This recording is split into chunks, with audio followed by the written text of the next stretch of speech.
চট্টগ্রামের সীতাকুণ্ডের উপকূল জুড়ে ভাঙছে একের পর এক বেড়িবাঁধ। বাঁধের ভাঙা অংশ দিয়ে প্রতিদিনই ঢুকছে জোয়ারের পানি। ঝুঁকিতে পড়েছে হাজারো ঘরবাড়ি, ফসলি জমি আর জেলে সম্প্রদায়ের বসতি।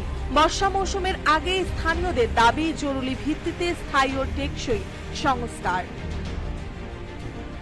সীতাকুণ্ড উপজেলায় ৩টি ইউনিয়ন বাঁশবাড়িয়া, কুমিরা ও সোনাইছড়ি উপকূলের এলাকা জুড়ে এক ভয়াবহ চিত্র। প্রবল জোয়ারের চাপে ভেঙে পড়েছে প্রায় ৬ কিলোমিটার দীর্ঘ বেড়িবাঁধ। ভাঙন ধরেছে অন্তত 10টি স্থানে, সরে গেছে ব্লক, তৈরি হয়েছে গভীর গর্ত। স্থানীয়রা বলেন, বাঁধের ওপর ব্লক সরে যাওয়াতে পানি ঢুকে ফসল নষ্ট হচ্ছে, ঘরেও ঢুকছে পানি। আমরা আতঙ্কে আছি, কখন বড় জোয়ার আসবে আর ভাসিয়ে নিয়ে যাবে সব। বাঁশবাড়ি ইউনিয়নের আকিলপুর সৈকতের প্রবেশ মুখে সম্পূর্ণ বিলীন হয়ে গেছে ব্লক বেড়িবাঁধ। শিকদার খালের সুইচ গেটও ভেঙে পড়েছে। একাধিক জায়গায় ঘূর্ণিঝড়ের সময় বালি ফেলে সাময়িকভাবে রক্ষা করার চেষ্টা হলেও এখনো অব্যাহত আছে ভাঙন। কুমিরা ইউনিয়নের আলেকদিয়া উপকূলে অন্তত ৪ কিলোমিটার বেড়িবাঁধ ভেঙে গেছে। আশঙ্কা করা হচ্ছে, স্থায়ী সংস্কার না হলে ১৯৯১ সালের ঘূর্ণিঝড়ের মতো বড় দুর্যোগে ভেসে যেতে পারে উপকূল জুড়ে বিস্তৃত এলাকাগুলো। স্থানীয়দের আশঙ্কা, একটু বড় জোয়ার হলেই ভেসে যাচ্ছে লোকালয়।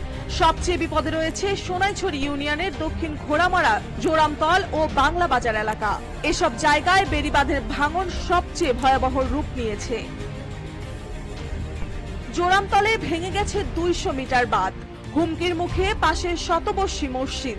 আরো ১০০ মিটার বাঁধ যে কোনো সময় ভেঙে পড়তে পারে।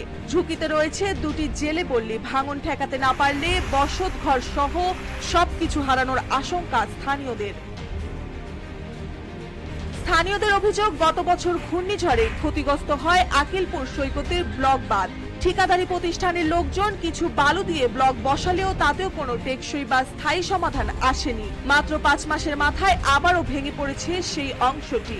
আমরা চাই স্থায়ী বাঁধ যেন আর দুর্ভোগ না হয়।